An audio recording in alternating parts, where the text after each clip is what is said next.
नमस्कार बच्चों, कैसे हैं आप सभी लोग। मुझे उम्मीद है कि आप लोग अच्छे होंगे। तो आज के इस वीडियो में हम लोग देखने वाले हैं इंग्लिश का लेसन 3.4 द ब्रुक का क्वेश्चन और आंसर। ठीक है, तो यहाँ पर इंग्लिश वर्कशॉप हम शुरू करेंगे। तो सबसे पहला क्वेश्चन क्या है, वैसे आप लोग टेक्स्ट बुक लेकर के बैठ सकते हो। जैसा कि आप लोग देख सकते हो, ये आपकी टेक्स्ट बुक है और टेक्स्ट बुक में जब आप नीचे आएंगे ना, तो यहाँ से आपका इंग्लिश वर्कशॉप स्टार्ट हो रहा है। इसी में सभी क्वेश्चंस दिए गए हैं।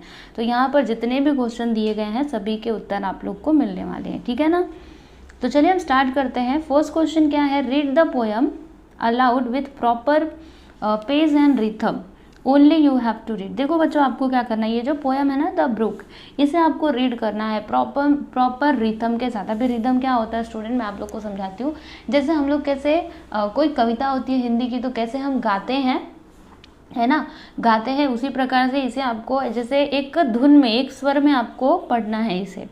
तो बस आपको इसे रीड करना है और यहाँ पे कुछ लिखना वगैरह कुछ भी नहीं है। तो बस यहाँ पे आपका पहला क्वेश्चन कंप्लीट हो जाएगा।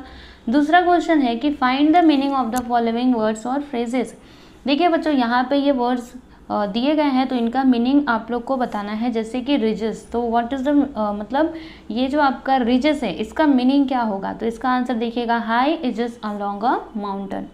देन ब्रीमिंग, ब्रीमिंग यानी क्या, भरा हुआ, फुल ऑफ समथिंग, है ना, किसी चीज़ से भरा हुआ। एडिंग, एडिंग का मतलब moving fast in a circle, यानी सर्कल्स में क्या करना है, ऐसा गोल गोल घूम घूम करके मूव करना। Babble, babble means what, to make a noise as if talking too much, यानी जैसे बड़बड़ नहीं होता है वो। फैलो, तो फैलो का मतलब क्या, land that is not planted with crops. Then trout, trout का मीनिंग क्या हो गया, a brown fish that lives in rivers और लेक्स। देन नेटेड, नेटेड मतलब लाइक अ नेट। ओके, फिर यहाँ पे क्वेश्चन नंबर 3 है, आंसर द फॉलोइंग। यहाँ पर कुछ क्वेश्चंस दिए गए हैं जिनके आंसर आप लोग को देने हैं। पहला क्वेश्चन है, who is the speaker in this poem, यानी इस पोएम में स्पीकर कौन है स्टूडेंट। तो इसका आंसर देखिए, the brook is the speaker in the poem. इस पोएम में स्पीकर है ब्रुक, ब्रुक खुद अपने बारे में बता रहा है। सेकेंड क्वेश्चन है कि which lines are repeated in the poem, what do they mean, मतलब कौन सा लाइन है जो इस पोएम में मतलब रिपीट हो रहा है। ठीक है, और उसका मीनिंग है। तो आंसर देखिएगा, लाइन्स रिपीटेड, फॉर मेन में कम and men may go but I go on for ever, ये लाइन बार बार रिपीट हो रही थी ना।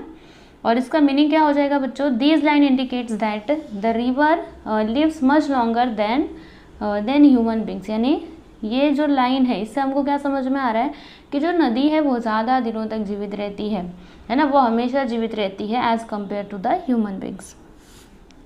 नेक्स्ट क्वेश्चन है कि where does the brook join the river, यानी जो ब्रुक है वो कहाँ पे रिवर को ज्वाइन करता है। तो इसका आंसर देखिएगा, the brook joins the river by Philip's farm. ठीक है, मतलब एक समझिए फार्मर है फिलिप जिसका नाम है, तो वो वहाँ पे पहुँचने के बाद रिवर को ज्वाइन करती है। नेक्स्ट है यहाँ पे question number 4, mention the various places that brook flows past, यानी पहले जो ब्रुक था वो कौन कौन से, जैसे वो कौन कौन से जगहों से बह करके गया, वो आप बता सकते हो। तो आंसर देखिएगा, the brook flows past the horns of coot and hern, the valleys, hills, ridges, villages, bridges, Philip's farm, stony ways, eddying bays, fields and fallows and brambly wildernesses. Okay, अगला क्वेश्चन देखते हैं student, 5वां, often the brook speaks of itself as if it is human, for example I bicker down a valley, find 2 other examples of the human activities of the book.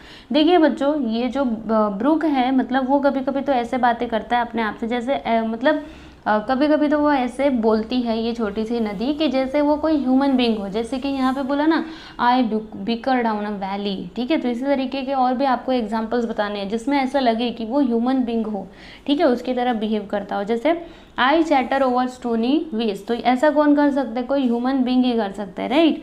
And murmur under moon and stars, तो ये दोनों मतलब ये जो दोनों point है ना, ये इसके आंसर हो जाएंगे।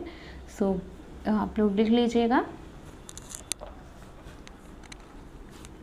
क्वेश्चन नंबर 4 देखेंगे, क्या बोला जा रहा है इसमें कि spot and write any 3 alliterative phrases और सेंटेंसेस फ्रॉम द पोएम।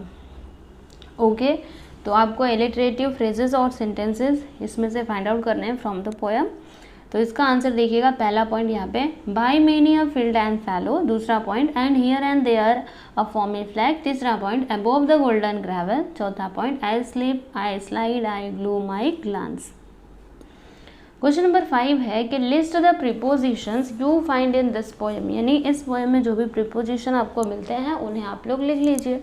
तो इसका आंसर देखिएगा, from, off, among, down, between, by, over, into, on, with, upon, above, far, for, against, under, round. Okay, तो ये कुछ प्रीपोजिशंस हैं जो हमने यहाँ पे लिखा हुआ है। नेक्स्ट है यहाँ पे question number 6, list the phrases which have the expression many a. Okay, आपको फ्रेजेस लिखने हैं जिनमें एक्सप्रेशन हो मेनी अ, जैसे कि many a curve, many a field and fallow, many a fairy foreland, many a silvery water break. Okay, ये हो गया इसका आंसर जो मैंने आपको बताया। अगला, the poet uses words to create pictures और images in the reader's mind, मतलब जो पोएट है वो क्या चाहते हैं, जो भी पढ़ने वाला है उस व्यक्ति के दिमाग में, उस व्यक्ति के माइंड में कुछ इमेजेस वो क्रिएट करना चाहते हैं, राइट। जैसे कि for example, and sparkle out among the fern. Okay, इससे आपके मन में थोड़ा सा ऐसा इमेज ऐसा क्रिएट हो रहा होगा, ये कैसे वो चमकता है अमंग द फन, फन के बीच में से, ठीक है, कैसे वो चमकता है, वो जो वाटर रहता है, वो जो छोटी सी नदी रहती है। तो इस प्रकार से आपके दिमाग में कैसे इमेजेस बन रहे हैं ना हमारे, कुछ तो हमको याद आ रहा है कि कैसे चमका जाता है, ऐसे चमचमा के, ठीक है, उस प्रकार से। तो आपको क्या करना है, इधर देखिए, write down other lines that create images और पिक्चर्स इन योर माइंड। अभी आपको और भी ऐसे लाइन्स क्या करने हैं, मतलब पोएम में से ढूंढ करके यहाँ पर लिखने हैं जो आपके माइंड में इमेजेस को क्रिएट करते हो, ठीक है। एटलीस्ट 3 लाइन्स तो आप लिखो ही, ठीक है। देखिए हमने यहाँ पे लिखा है पहला लाइन, बाय 30 हिल्स आई हरी डाउन। ओके, तो इससे भी हमको एक इमेज क्रिएट हो रहा है। Then I wind about and in and out with here a blossom sailing. फिर तीसरा point, I make the netted sunbeam dance against my sandy shallows. Okay, question number 8 देख लेते हैं। इसमें क्या बोला जा रहा है कि write a short autobiography of a brook. अभी आपको क्या करना है बच्चों, ब्रुक जो रहता है ना, ब्रुक, उसका ऑटोबायोग्राफी लिखना है, ज़्यादा बड़ा नहीं, शॉर्ट में ही लिखना है। और ऑटोबायोग्राफी मतलब आपको पता है, अच्छे तरीके से जानते हो, 6th स्टैंडर्ड में हमने देखा था ना, autobiography of great Indian bustard. Okay, तो ऑटोबायोग्राफी मतलब होता है ना आत्मकथा। जब कोई व्यक्ति खुद के बारे में बताता है तो उसे हम क्या कहते हैं स्टूडेंट, आत्मकथा कहते हैं, ठीक है। तो देखिए हमने लिखा हुआ है, ब्रुक अपने बारे में बता रहा है, आप लोग देखिएगा, मैं आपको पढ़ करके भी बताती हूँ। देखिए मैं इसको रीड कर रही हूँ, ध्यान से देखते जाइएगा। ब्रुक कहता है, I am a brook, I start flowing from the hills, I don't know when I was born.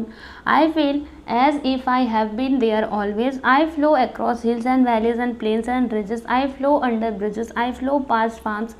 As I flow, I make many sounds depending on the type of ground I am flowing over. Sometimes I flow straight, sometimes I flow in curve. I pass many trees and bushes. I see many birds and animals on the way. Many fish swim along with me. I draw them all along with me until I reach the river. Many people will see me flow, but I will have no end. I will flow forever. Okay. Question number 9 है यहाँ पे कि which other things nature can see, मतलब nature में और कौन सी चीज़ें हैं जो ऐसा कह सकती हैं कि फॉर मेन में कम एंड मेन में गो, यानी जो इंसान है, जो मनुष्य है, वो आते हैं और जाते हैं। हम लोग जानते हैं कि हमारा जन्म होता है, कोई भी व्यक्ति जो इस संसार में जन्म लिया है एक ना एक दिन उसकी मृत्यु भी हो जाती है। मतलब मेन में कम and men may go, but I go on for ever. तो ऐसा कौन बोल सकते हैं, तो कौन कौन से नेचर में चीज़ें जो बोल सकते हैं, तो हिल्स बोल सकते हैं, बिकॉज वो भी जल्दी ख़त्म नहीं होते, वो भी कहाँ ख़त्म होते हैं। जो इंसान है वो तो आते जाते रहते, लेकिन ये कहीं भी नहीं जाते, वो वहीं के वहीं रहते हैं। फिर वैलीज़ बोल सकती हैं, प्लेन्स बोल सकते हैं, प्लेटॉक्स बोल सकते हैं। क्वेश्चन नंबर 10 है यहाँ पे, use the internet, your school library और other sources for the following activities. यहाँ पे कुछ एक्टिविटीज़ दी गई हैं जिनके लिए आपको क्या करना है, या तो इंटरनेट का यूज़ करो या फिर अपने स्कूल की लाइब्रेरी का, और जो भी अदर सोर्सेज हैं इन्फॉर्मेशन के, ठीक है।